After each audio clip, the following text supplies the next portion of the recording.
Good morning. Jesus loves you. It got hot and dry here in Nebraska in August. I'm sorry, not hot and dry. It got dry. It was really cooled down, so it fooled me into thinking the corn crop would finish well, especially this seed field. Milo looks fantastic. It's mature, drying down. But alas, it's about 42% moisture. They'll harvest it at 32% moisture. It was defoliated, so all the foliage is brown. It looks dead. It's not. It's still growing, still maturing, and we are right there. So I'm going to go ahead and start a bunch of irrigation, even on my yellow corn, definitely my white corn, just because we want to make sure that plant finishes to full maturity and we have access to water. So here we are on September 12th, still irrigating. So check in next week. Harvesting soybeans Monday. So quick video. I wanted my next video to be harvest. We are just right there. So this is the nitty gritty. Maybe I'll give you a special surprise and get some of the harvest equipment out. The boys are on their motorcycle tour with 1980 or 90 something gold wings. They spent $1,000 on 2 gold wings, and they're going to try to drive them 1,000 miles with Grant and a bunch of other people. I disconnected this battery, Case IH 4391, and hopefully it'll have enough juice to start. We'll be starting a bunch of wells. Oh, pain. All right, cheap batteries, you get what you pay for. Update, I found an emergency jumper cable kit in Ice Bear, but also I remember I did run this out of diesel. So the co-op came out and filled that tank up.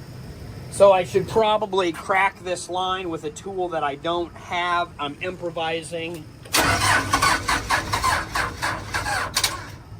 Not enough battery, and it needs to prime. Do I have, oh, here. All right, let me get some. I don't even have gloves. Are you even prepared to work on a Friday? Happy Friday. We'll get this.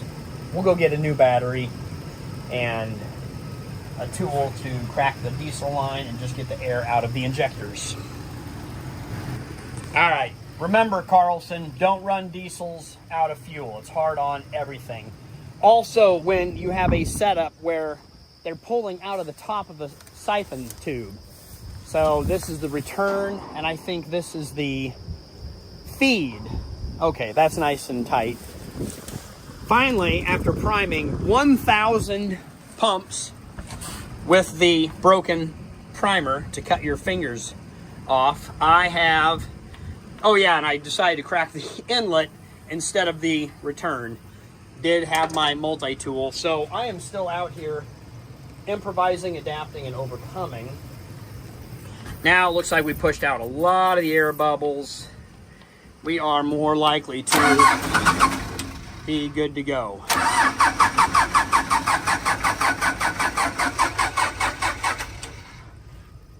We can get it, Joey.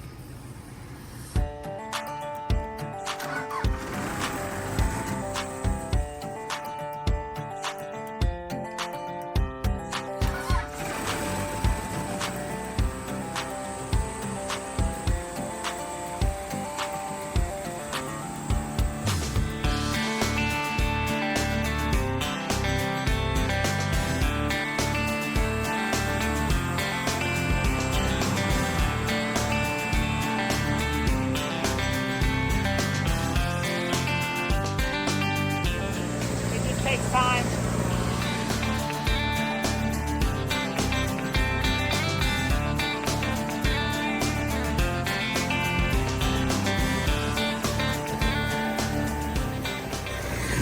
This has been on the list for a year now to fix, and I almost did it on the last irrigation, but one more and we'll all go home. But I will fix that, take that apart after this half swipe and get it fixed. I don't like it. Back at the drip field, and I think I have a whole leak right there. We will go to auto and it won't work. So we will do manual, need a new switch. We are running. I think it broke down underneath. There. How long will the water take to get up to the surface?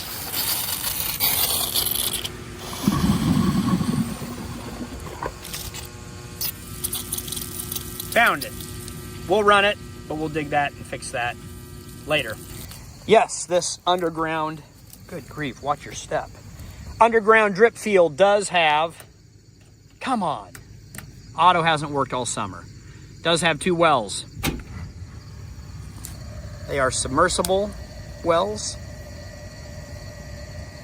And 250 plus 250 equals 500 gallons per minute. This field, I've spoken about many times in the past, is set up in a grid of 4. It's a rectangular field, and right now we have the 2 west ones open, so northwest and southwest are running, and we'll hit that for 2 days, and then come over to this side and hit it for 2 days, and then be done. This is for my video evidence, so I can look at the gallons to figure out how many total gallons of water I pumped on this crop. And then we will see in harvest in maybe about 2 weeks, 3 weeks, if we had a good year with yield. We'll let it pressurize up, let these tanks flush. Full of sand and gravel, and it's a filter system. So every once in a while it'll automatically flush out that pipe and keep it clean. All right, seed corn field needs one more shot, and this pivot over here has already run all the way over here, so it's out of the way. So we are gonna hit program, we're gonna update the barriers and open this up so this pivot can swing back in and catch all that dry land right there. So we'll just go ahead and put this at 220. There we go, update. Now we can start this pivot forward at a 1/2 inch with the phase converter, and then we will start this well. You can see this motor has no generator. We pull the power from one single phase and convert it over to 3 phase to run 480 volts in this pivot, and the motor should be ready to go. And the PTO shaft, which is not guarded, I'll get a guard on here one of these moments when I get a chance, but that way the pivots, other pivots totally out of the way. This one can run up here and irrigate. Everything should be in good shape.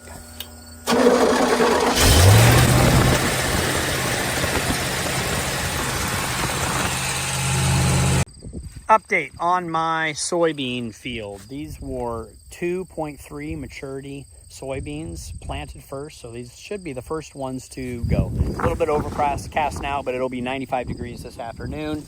Checking these top pods, they are not near crunchy enough, and the soybeans themselves are still chewy. Yeah, these would be harvestable, but we're about 18% moisture on the top soybeans, and then if you roll the bottom ones, yeah, they're way too wet. Possibly could harvest, but we're gonna have to give it another day or 2. Leaves and stems are dropping, and this is the dry land corner. You can see across the field maturing evenly, but this corner will be the first that I harvest, and you'll have to give me a day or 2. So we're close. It's time to get the combine out. You have to have enough dry soybeans with some of these wet ones in here that were irrigated and rained on to mix, but this is too much green cabbage to get through or to have a good harvest sample. So we wait and go irrigate more. I guess I should clarify, irrigate the corn. These beans are done. Once the leaves start to tinge, when you can see the color changing across the field, they are not taking up any more moisture. So we did what we could this year. Good looking beans here for the dryland corner here in Nebraska. These got nothing but natural rain, and I'm seeing a lot of soybeans, which is more than in years past in the west in Nebraska. usually don't get this much rain. It's been a good year. I can't say that I'm getting tired of irrigating, but welcome to middle of September in Nebraska. We are close. I could get through those with a combine, but a half an acre is not worth pushing it, because then I'll go out there and make a mess of things. Have too wet of a sample and no place to go with them.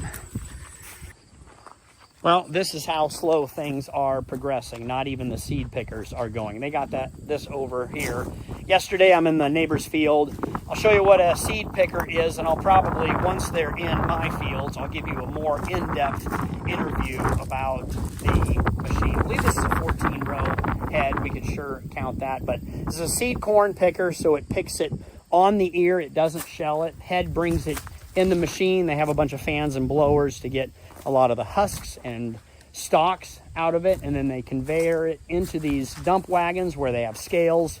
They'll weigh a load, and then they'll swing this conveyor out of the way, then dump into a dump cart, and then that dump cart will bring it to trucks and dump it in the trucks. Then it'll go to the plant and get dried, shelled, cured, treated, and then usually bagged right away, and they'll run the plants 24/7 now until January, February, as they store and bag all of this seed corn production that will be commercial corn next year. Really cool operation, a little bit different than I do it on commercial corn fields or soybeans, but really fantastic process. They come out and harvest all of my fields with a couple pickers, so slowed and delayed, but once they're into my fields, we'll maybe try to jump in the cabs and jam some gears and show you the process. It's really a neat process, very difficult logistically,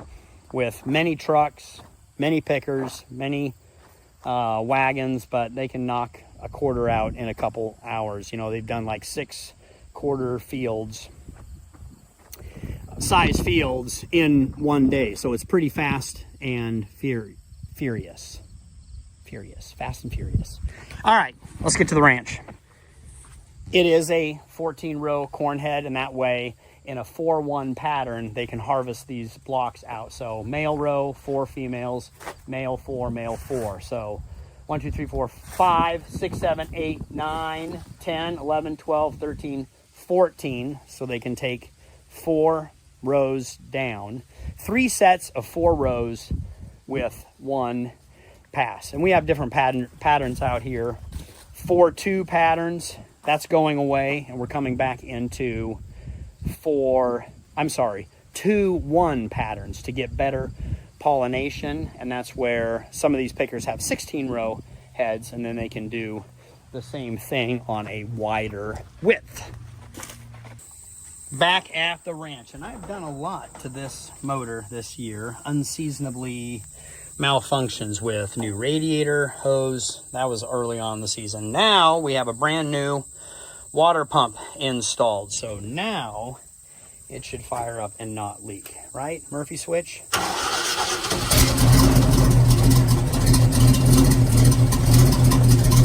That sounds pretty good.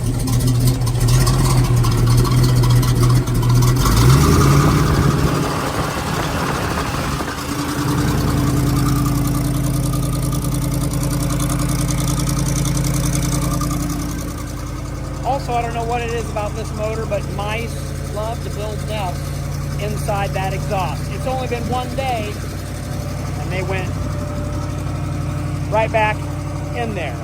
Okay, drip field filter. Flush out is open, new filter is on.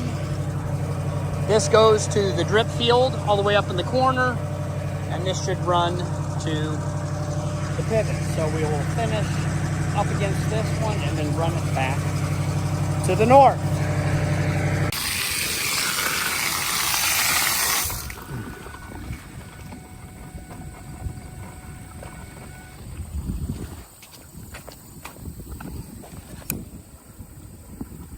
We'll let it build pressure. We need to get above 100 gallons an acre to run this drip field. All right, I'm glad you guys had a fantastic lunch. Today is the day of the diesels. I got 2 more diesel motors, and the day of the flies. Must be rain coming soon. 2 other diesel motors that ran out of diesel. It was so close this year to do 1 shot of diesel. I usually refill them during the year. Anyway, one of the fields is only accessible by the 4-wheeler, so 1 corn lane. So I've decided to, and the other one, I can get my truck and fuel trailer out there, but it's full of water and mud, and I will probably get stuck with the pickup and fuel trailer. So I have done this idea. Mauricio flipped the hitch around on the 40-20, and I found a 2 5/16 inch ball that will fit here. So I'm going to hook the fuel trailer onto the 40-20, pull it out to both diesels, 1 John Deere and 1 Perkins, Zuzu, Cummins. That's a Cummins motor. Anyway, and fill them up with my Stellar fuel trailer. I got about 1,000 gallons in there, so we'll do 500. Get those fired up, and then we'll go to the Little Middle pivot. Follow along for Mudfest.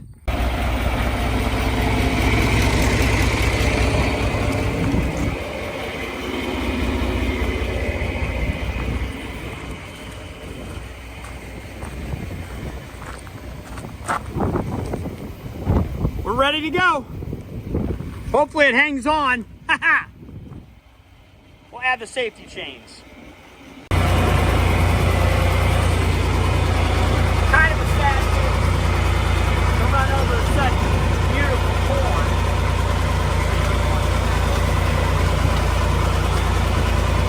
But the rest of the corn will be fed. I don't know, maybe I can still pick it up. Good.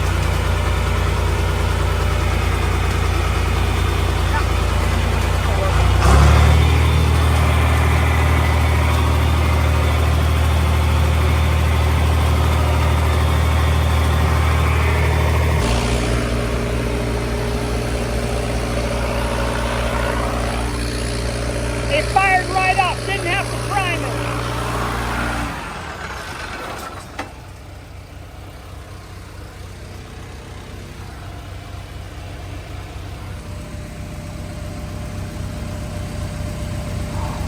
Sad face. It wasn't overheating.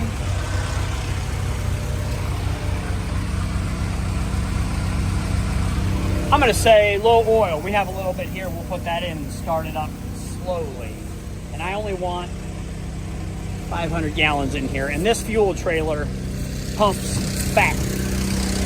So we'll have to kind of watch this. That was unfortunate, but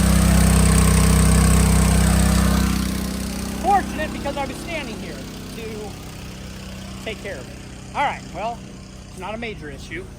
One more thing.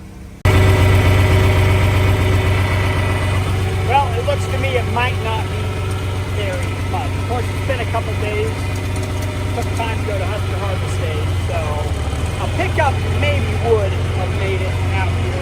But we're already out here with 40-20. It'll be easier, a lot less messy.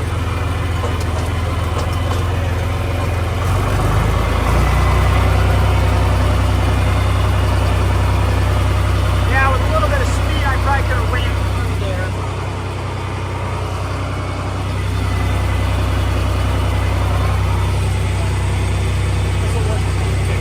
Tell the boys, 100 ways different ways to do it. Right, wrong, or indifferent. Did it, get it done.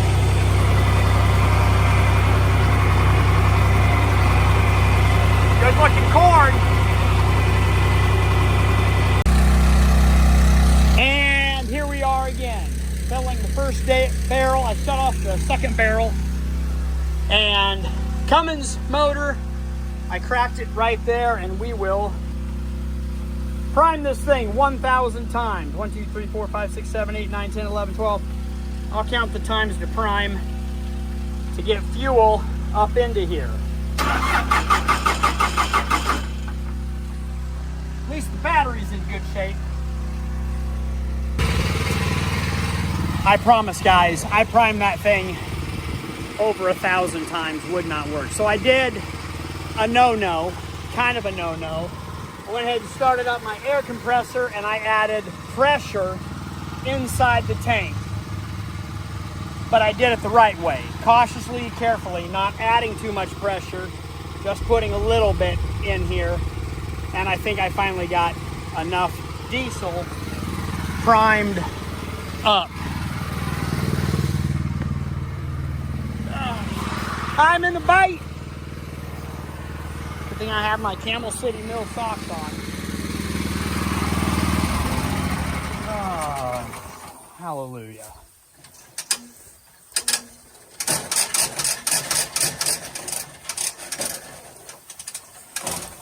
Have I mentioned that I love this fuel trailer? It's quite nice. Okay, now we're primed. Will it fire?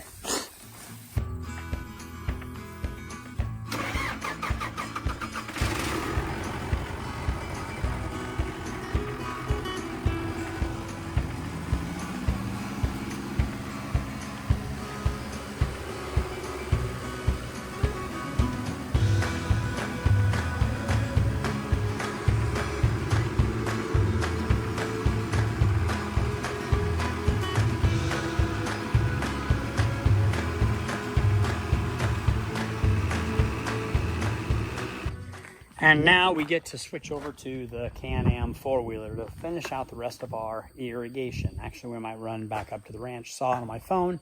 It is off. I've got this piece. I took off a steel piece that was rusted out underneath, and then I lost it, couldn't find it. Went to the local welding shop, and this was sitting there. I'm like, hey, that looks exactly what I need. It's aluminum. I've got gaskets, new. So hopefully it's a little bit thicker. Hopefully I can get this piece fit in. Punches. Why don't we grab a punches? Did I take all of those back to my house, or do we have a few here to help align things up? There we go. That'll work. All right, we are out at Blue School. That's what we call this pivot corner, because 100 years ago there was a schoolhouse on the corner and it was blue. That's what everybody in the area calls it and has known it by. We are in trouble. These fit correctly on the holes here, but when I put this in with this thicker diameter here, it is going to be too tight. So I could try to put it in and it's not going to work and it's going to wedge, or we can improvise. I have to figure out how. Do I take those braces off and then push that pipe that goes up that way? We just have no room to go that way. How can we do it? Maybe loosen this clamp. We don't have much room there. We'll loosen this, open this up. I could cut this pipe off. I can't cut this pipe here, and I don't have enough tools. We will fight and work with it for a bit, see where we land. Also, I've got to get this gasket in here and put this up and slide this in and hold it all together. I need 8 hands or more workers out here, or a pry bar. That can't move. We'll figure it out. Let's use our brains here.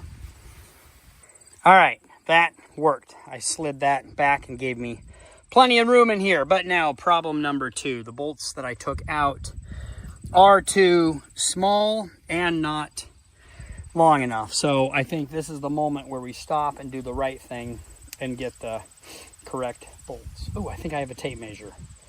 Let's just get better bolts, then we will know we will have it. All right, we'll be right back. Run to the farm, come right back.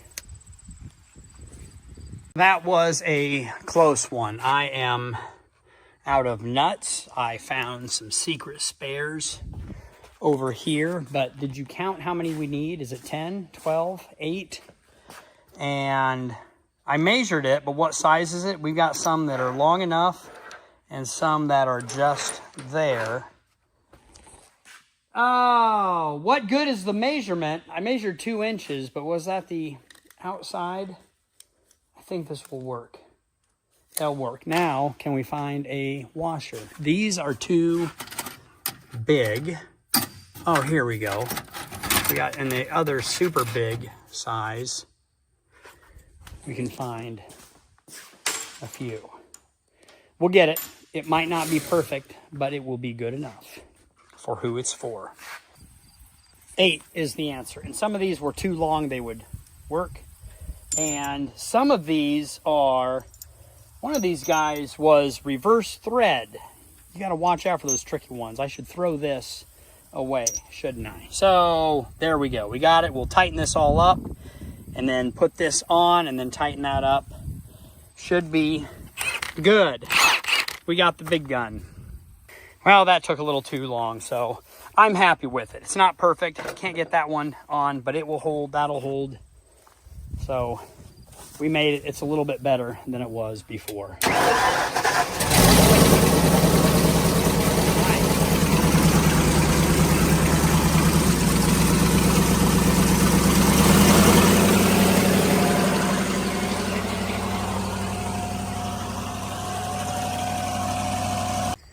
All right, here is a beautiful Nebraska sunset and my outro. Last well, and we will put this video together and get it out tonight, and we will see you again tomorrow.